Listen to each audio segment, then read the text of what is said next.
La crisis de 1929, conocida como la Gran Depresión Económica de los 20. La crisis de 1929, también conocida como la Gran Depresión, fue una de las mayores crisis económicas que han afectado a las economías de los países industrializados. Tuvo su origen en Estados Unidos, desde donde se expandió a otros lugares. No se puede situar el fin de esta crisis en un momento concreto e idéntico para todos los países. El inicio de la Gran Depresión se dio en Estados Unidos. Podemos señalar como el punto de partida de la Gran Depresión el 29 de octubre de 1929, jornada que es recordada como el Martes Negro. Durante este día, la bolsa estadounidense cayó hasta valores nunca vistos anteriormente. Aunque en los días previos las bolsas sufrieron momentos delicados, la caída del 20 de octubre propició que una sensación de pánico se extendiera rápidamente. Poco antes de que esto ocurriera, los inversores de Wall Street pensaban que se había iniciado una época dorada, en la cual los mercados continuarían durante mucho tiempo con un alto grado de estabilidad y un nivel de precios elevados.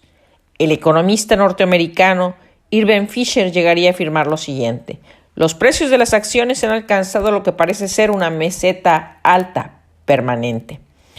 Pero la semana previa al Martes Negro, el mercado entró en una situación de inestabilidad que acabó con la sensación de euforia que se vivió hasta el momento. De tal forma, ante los primeros síntomas, los inversores comenzaron a retirarse del mercado. El lunes 28 de octubre, el Dow Jones perdió un 13%. El martes 29, el volumen de transacciones fue de 16,4 millones de acciones, como consecuencia de la brutal caída de los precios. El Dow Jones sumió a la caída de la jornada anterior una nueva caída del 12%, lo que significaba que la bolsa perdía alrededor de 14,000 millones de dólares. Desde ese momento, la bolsa entró en una espiral de caídas de la que le costaría mucho tiempo salir, sumiendo al país estadounidense en una grave recesión que contagiaría a muchos otros países. Entre las causas de la crisis de 1929 no existe un consenso claro entre economistas e historiadores. La Gran Depresión trató de explicarse desde diferentes corrientes: el keynesianismo y la economía institucional. Los monetaristas e incluso desde economías heterodoxas han realizado sus interpretaciones. La primera, la perspectiva keynesiana, tuvo la visión siguiente: la crisis de 1929 estuvo ligada a una combinación de subconsumo y sobreinversión. Ello hizo crear una burbuja económica de forma ficticia. En un momento determinado se produjo una pérdida de confianza que favoreció que el consumo y el gasto de inversión se redujesen significativamente.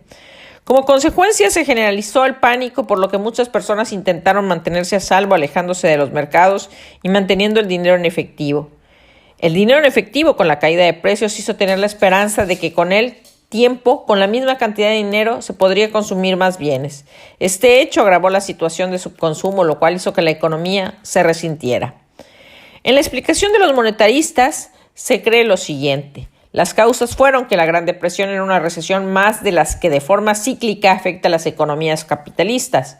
No obstante, el papel de las autoridades monetarias agravó la situación. Fruto de la política monetaria, especialmente de la Reserva Federal, cayó la oferta de dinero, lo que no favoreció la economía. De forma paralela, algunos especialistas han señalado que se sufrió una deflación que aumentó el valor real de la deuda, lo que en última instancia hizo que aquellos que habían obtenido un préstamo o crédito debieran en términos reales más de lo que recibieron. Las consecuencias de la Gran Depresión. Estas eran de tipo económica, social y política. Podemos considerar que las consecuencias económicas de la Gran Depresión fueron las siguientes: numerosos bancos quebraron como consecuencia del impago de muchas personas que suscribieron créditos. Además, el consumo descendió, lo que significó una caída de precios y la circulación monetaria. Muchas empresas de diferentes sectores se vieron obligados a cerrar. Los gobiernos, con la esperanza de solucionar la situación interna, comenzaron a adoptar medidas proteccionistas. Todo ello conjuntamente dio lugar a que la actividad económica se frenara. Por ello, la renta nacional y la riqueza de muchos países se vio mermada. Como consecuencias económicas, estuvo el desempleo, aumento de forma alarmante y generalizada. Además, los trabajadores que consiguieron mantener su empleo vieron reducidos drásticamente sus salarios. Con ello aumentó la desigualdad y afectó la cohesión social y la estabilidad del sistema. El nivel del bienestar alcanzado durante la década de los años 20 en muchos países occidentales se vio truncada. No obstante, no solamente la clase obrera se vio afectada, las clases medias se empobrecieron, lo que causó una gran polarización social. Entre las consecuencias políticas fueron quizás las más llamativas, que las democracias liberales comenzaron a ser puestas en duda desde diferentes corrientes políticas e ideológicas. En algunos países los totalitarismos de carácter fascista, con Alemania e Italia como principales ejemplos, sedujeron a muchas personas que ansiaban una salida de la difícil situación que se vivía.